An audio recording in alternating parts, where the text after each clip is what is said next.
Semoga semuanya panjenengan dimanapun berada senantiasa ada dalam lindungan Allah Subhanahu wa Ta'ala. Hari ini, saat ini, Abah ingin mengajak kepada Pak Rizik Syihab dan seluruh orang-orang yang masih mendukungnya, wabil khusus kepada Pak Rizik Syihab dan klannya, Mbak Alwi, sadarlah ya. Anda bukan duriat Nabi, Anda bukan ulama, Anda bukan pejabat negeri ini. Tidak pantas marah-marah, maki-maki, mengajak rakyat Nusantara adalah untuk diadu, atau mengajak rakyat Nusantara untuk membantah, untuk melawan kepada pemerintahan yang sah. Ya, ketahuilah, ya. Sesungguhnya rakyat ini, bangsa Indonesia dipenuhi oleh orang-orang yang luar biasa. Ulama yang luar biasa, dengan memiliki ilmu yang luar biasa, dan memiliki orang-orang yang memiliki kesadaran dan kecintaan kepada bangsa ini. Berhentilah sok ikut campur untuk negeri ini. Mengatur negeri ini di dalam urusan apapun, termasuk urusan agama. Karena sejarah membuktikan selama sekian puluh tahun, bahkan dari dakwah-dakwah klan Anda, sesungguhnya lebih banyak menyimpangkan agama daripada adalah untuk mengajarkan manusia beragama. Bahkan dari ceramah-ceramah klan Anda, isinya adalah hanyalah penuh kebencian, kemarahan, mengadu domba rakyat Indonesia untuk melawan pada pemerintahnya. Anda hanya merusak persatuan dan kesatuan negeri ini. Negeri ini punya orang-orang yang hebat, orang-orang yang berilmu, yang darahnya mencintai negeri ini. Kita mengerti tentang bangsa ini. Karena kami adalah orang yang budaya Timur adalah lebih beradab, lebih mulia daripada bangsa Arab sekalipun. Oleh karena itulah, jangan ajarkan kami kemarahan, jangan ajarkan kami kebencian. Karena negeri ini dibangun dengan cinta. Anda harus paham tentang itu. Jangan bawa-bawa rakyat Indonesia, negeri ini untuk mengikuti dari rencana busuk Anda. Negeri ini tidak cocok dengan khilafah yang Anda tawarkan. Pahamilah wahai sahabatku Pak Rizik Syihab, ya. Jangan coba-coba, karena rakyat sekarang adalah sudah sadar. Khilafah adalah bukan fondasi yang benar di dalam Islam. Maka inilah yang tidak boleh rakyat kita yang penuh dengan cinta, yang penuh dengan budaya, yang sudah memiliki budaya luhur jauh sebelum bangsa Anda datang ke sini. Maka kalian tidak cocok hidup di negara ini. Bukan kami ingin mengusir kalian, tetapi tolonglah mengerti, ya. Berhentilah teriak-teriakan Anda bukan siapa-siapa. Pengangkatan imam besar itu hanyalah oleh pengikut Anda, dan sekarang sudah habis masanya. Malulah, karena malu itu al-haya'u minal iman. Malu itu bagian daripada iman. Jangan tambah rusak negeri ini dengan kerendahan yang akan dipandang rendah kalau kalian masih mengaku Islam. Dan juga jangan pernah coba-coba merusak negara ini yang mencintai Allah dan Rasulnya dengan benar. Mencintai duriat-duriat Rasul yang benar. Karena semuanya adalah mengajarkan ilmu, mengajarkan akhlak, mengajarkan adab, maka bukan budaya barbar. Bukan budaya adalah perseteruan, bukan budaya caci maki. Maka inilah, wahai Pak Rizik, sadarlah. Maka marilah kalau masih bisa kita dilakukan kerjasama, adalah kembalilah kalau memang Anda betah di sini. Dan juga wahai kepada klan Ba'alwi, jangan agung-agungkan Tarim yang kalian agungkan itu. Karena sesungguhnya Tarim tidak memiliki kemuliaan apa-apa. Pahami oleh kalian. Saya malah nggak yakin kalian itu sering main ke Tarim. Karena dari orang-orang yang kita utus ke Tarim, maka justru adalah sebuah negara yang sangat terbelakang, sebuah kampung yang jauh, hanyalah isinya kemusyrikan dan khurafat yang ada.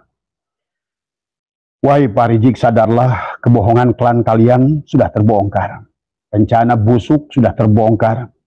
Diketahui oleh kami semua, rakyat Indonesia sekarang sudah mulai sadar. Karena dari awal perjuangan pun, klan kalian yang disebut, yang mengaku sebagai Habib itu, sungguh tidak punya jasa untuk negeri ini.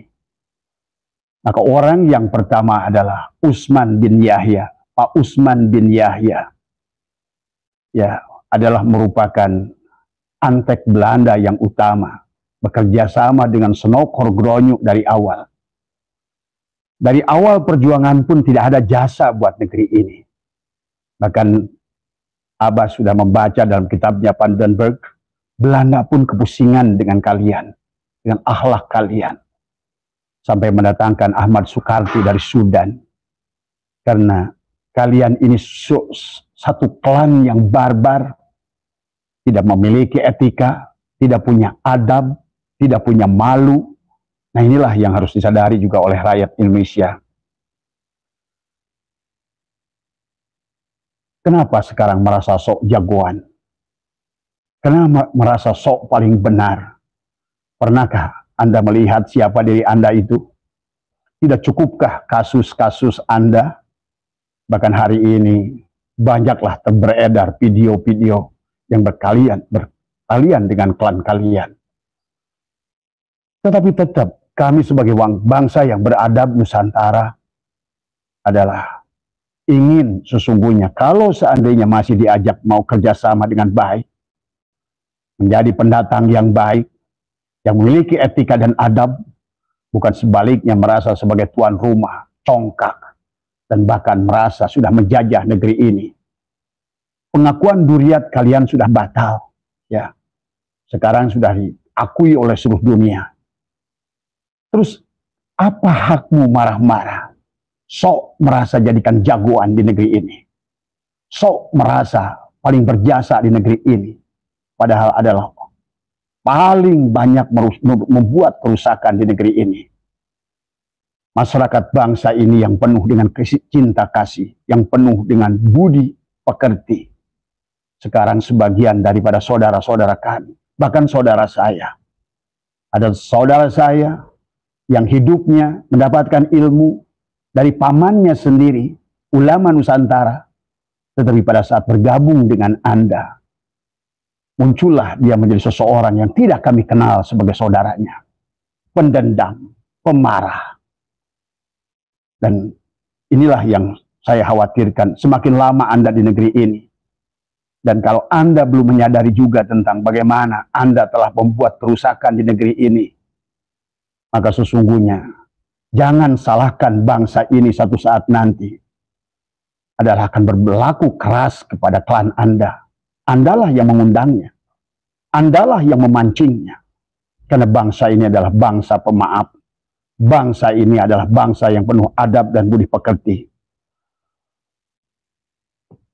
Telah terjadi kerusakan pada agama karena dakwah klan kalian yang tidak berlandaskan kepada ilmu.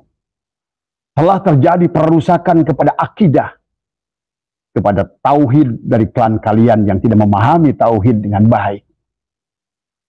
Dan inilah pada budi pekerti, bangsa ini terjadi kerusakan. Pada ekonomi terjadi kerusakan. Karena kegiatan Anda sudah malas bekerja, sudah malas berusaha, hanya mengandalkan nasab untuk nasib, kemudian mendawir rakyat ini. Sudah banyak korbannya dari Nusantara ini. Ini bukan lagi gibah, ini bukan lagi fitnah, tapi ini adalah kenyataan dan fakta yang ada. Demikian pula pada sejarah, selain merusak ekonomi, karena saya pernah bicara dengan seorang jenderal yang dari mulai saat berdirinya FPI dengan segera gerakan radikalnya, membuat adalah keonaran-keonaran di mana-mana. Berapa negara harus mengeluarkan biaya hanya untuk mengurus Anda. dan pada jenderal-jenderal yang masih ada di sebalik mereka karena memanfaatkan keberadaan mereka. Berhentilah hari ini, karena Anda tidak bisa lagi menggunakan kelompok ini.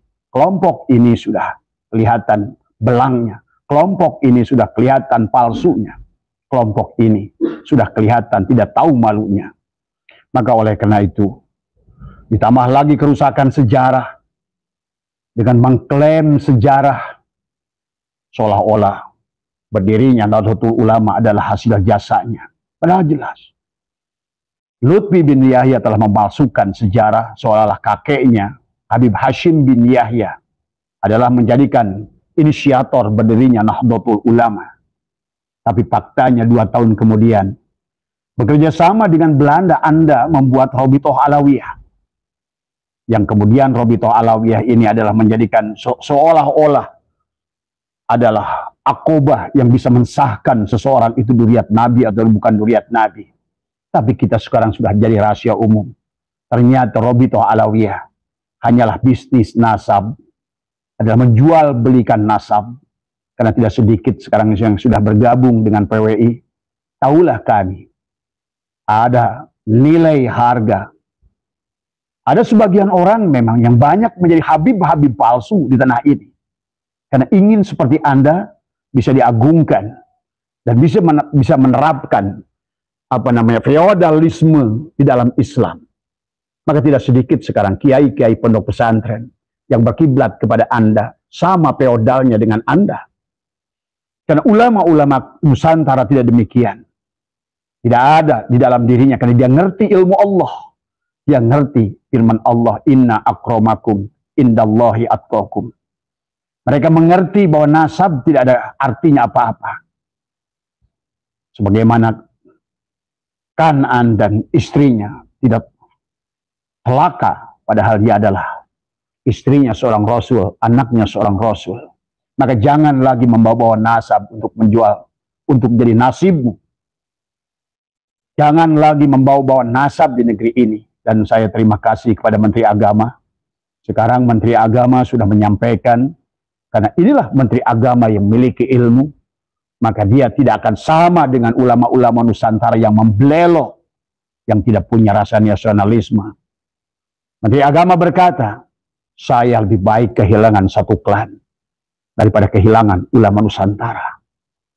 Ini adalah pernyataan yang baik. Dan Menteri Agama juga sudah menyampaikan, tidak ada lagi dari bangsa kalian, klan kalian, mengaku sebagai duriat Nabi.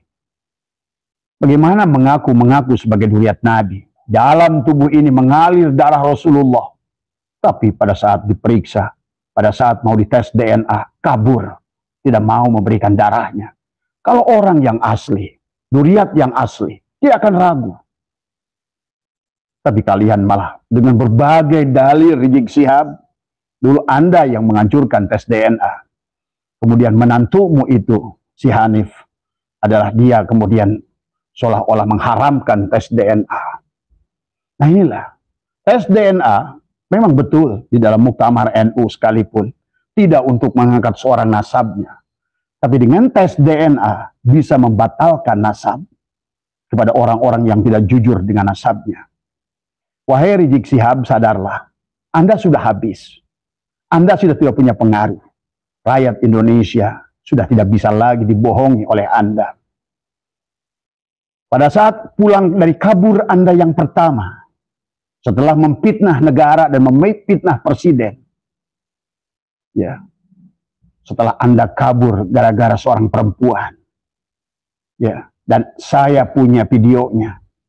Saya punya video percakapan Anda dengan Firja Hussein. Bagaimana Anda merengek-rengek kepada Firja Hussein? Tolonglah Firja, tolonglah Firja. Sekarang beraninya fufu fafa. Yang faktanya tidak benar. Kaulah yang membuat itu semua dengan antek-antekmu. Adalah walana-walana ireng, adalah Arab-Arab ireng. Maaf ya. Saya tidak suka sebetulnya dengan membawa-bawa suku kepada keburukan orang. Karena dari bangsa manapun, dari suku manapun orang boleh punya hak mendapatkan kemuliaan di sisi Allah. Tanpa harus memandang darahnya itulah darah mulia, darah ningrat, apalagi darah dzurriyyat daripada seorang Rasul. Sungguh adalah bagaimana engkau menisbatkan diri kalian kepada adalah dzurriyyat Rasul, tapi sesungguhnya kalianlah yang menghinakan baginda Nabi di negara ini.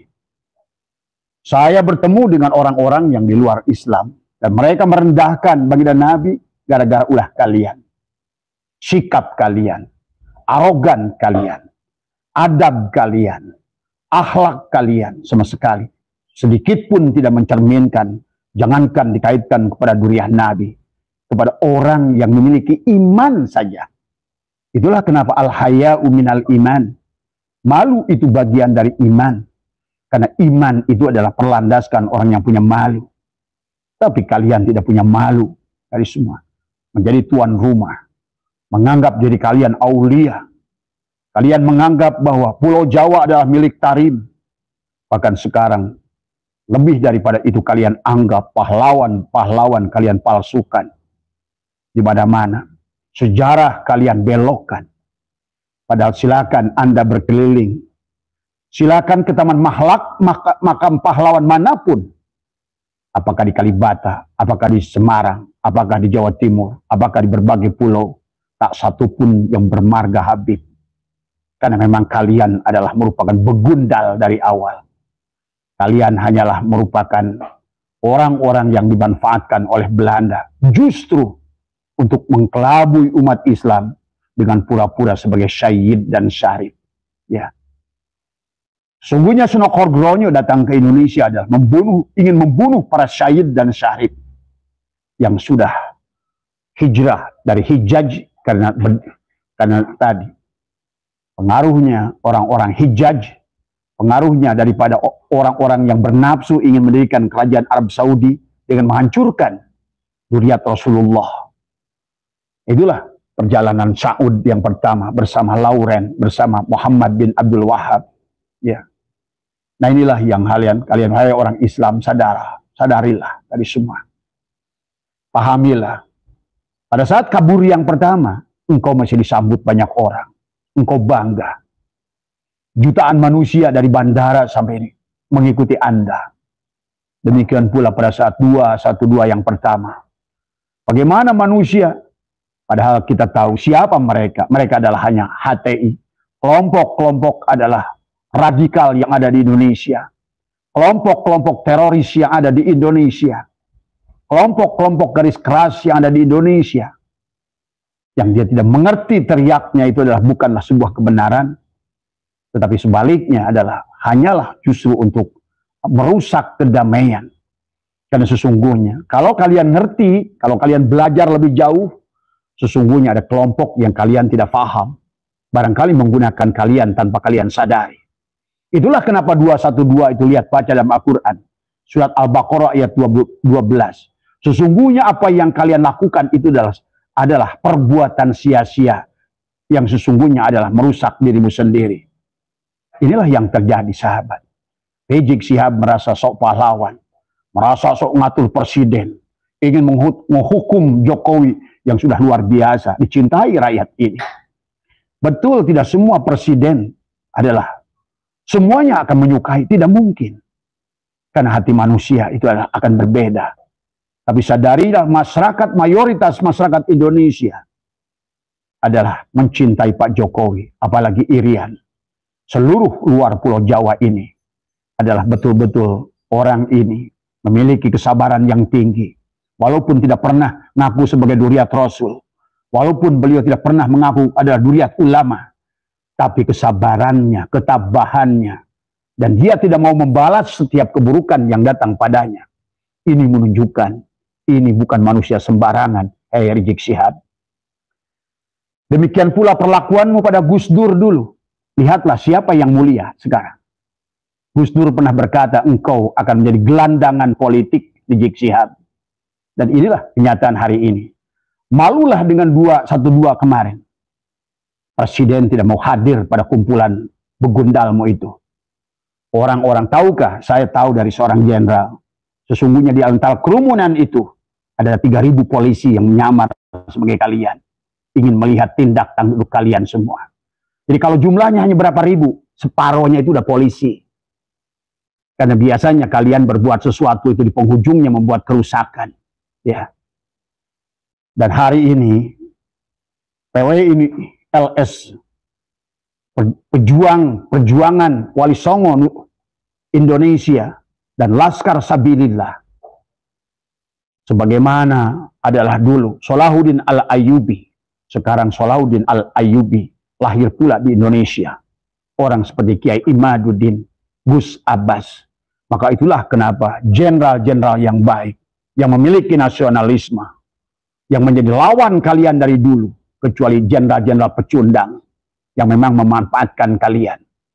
Tapi jenderal-jenderal yang memiliki nasionalisme, integritas, dia mencintai bangsanya, dia mencintai Indonesia. Maka oleh karena itu, kami bahagia dengan bergabungnya Jenderal Dudung. Kita bahagia dengan Jenderal Nur Wahid dan jenderal-jenderal yang lain. Karena mereka melihat kami tidak menebar fitnah. Yang kami lakukan adalah membela ketidakbenaran. Yang kami lakukan adalah mengklarifikasi ketidakbenaran. Maka dari setiap ceramah kalian, maka lihat, sebutkan ke saya satu ulama PWI yang menghina kalian secara zati. Dari semua. Tidak. Semuanya kami hanya menjawab. Abah Setu hanya menjawab. Tadi Gus Fuad hanya menjawab. Kiai Suparman hanya menjawab. Dari semua. Gus Abbas hanya menjawab, meluruskan, menjawab, meluruskan. Inilah yang kami dengar sendiri dari Jenderal Dudung. Beliau adalah pembantu presiden. Pak Prabowo pun sudah memberikan salam, mengundang kami juga. Sesungguhnya karena kita tidak berjuang, bahkan tidak minta apa-apa kepada pemerintah sekalipun. Ya. Pahami. Saya melihat bagaimana perjuangan PWI hanya untuk hadir di Rakernas pertama pun dengan ongkos sendiri. Saya dengar ada yang menjual kambing, ada yang menjual ayam, sampai ada yang menggadaikan motor. Karena mereka adalah cinta kepada tanah air ini, cinta kepada ulama-ulama Nusantara, cinta kepada kebenaran, cinta kepada budi pekerti, cinta kepada Nusantara yang penuh dengan budaya yang telah dibangun dari berbagai suku bangsa. Yong Ambon, Yong Celebes, Yong Sumatera, Yong Jawa. Pemuda Katolik, pemuda Kristen, demikian bersatu padu dengan ulama Nusantara. Maka bukan dengan cara sepertimu itu. Pandangan agamamu itulah yang membuat lihat hari ini Suriah hancur, Libya hancur, Irak hancur. Mau mengikuti gaya apa? Ya. Karena agama yang dibawa oleh baginda Nabi adalah rahmatan lil alamin, rahmatan fil alamin. Bukan agama adalah barbar yang saling membenci. Bagaimana baginda Nabi Muhammad menyuapi orang Yahudi buta 12 tahun. Walaupun dimaki oleh Yahudi, bayangkan yang memakinya adalah Yahudi. Tetap beliau balas dengan cinta. Ujungnya apa? Mereka, orang Yahudi itulah berbondong-bondong kembali pada Islam. Baginda Nabi Muhammad bagaimana berhubungan dengan Nasron? Tidak seperti kalian. Baru saja adalah imam besar Masjid Istiqlal bersalaman, mencium paus. Nggak ada urusannya. Itulah akhlak adab. Sebagaimana baginda Nabi bertemu dengan orang Romawi. Dari semua. Karena sesungguhnya urusan agama itu lakum dinukum waliyadin. Jangan sampai kita malu. Orang-orang yang mencintai paus, yang mencintai mereka. Ya, tapi lihat komen Rizik Syihab kepada Nazaruddin Umar. Maka wahai Menteri Agama, nggak usah takut. Kami ada di belakangmu. Kami adalah orang-orang Nusantara. Walaupun kami tidak pernah berjuang untuk kemerdekaan negeri ini. Tapi ayah kami, kakek kami, darahnya mengalir adalah untuk kemerdekaan tanah, bangsa dan tanah air ini.